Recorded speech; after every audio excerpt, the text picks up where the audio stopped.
திசை மாறும், பாதைகளும் மாறும், நட்பு அது மாற்றமின்றி தொடருமே.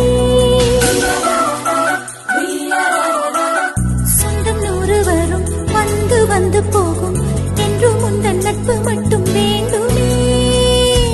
உன் பாதம் போகும் பாதை மண்ணுக்கு சந்தோஷங்கள், உன்னோடு ஓர் நிமிஷம் உயிருக்கு ஆனந்தங்கள். பூக்கள் எல்லாம் உன்னை தொட தவம் இருக்கும், நீயும் தொட சருகுக்கும் உயிர் பிறக்கும். வானவில்லும் வந்துனக்கு கூடை பிடிக்கும், எங்களுக்கும் அதற்குள்ளே இடம் இருக்கும்.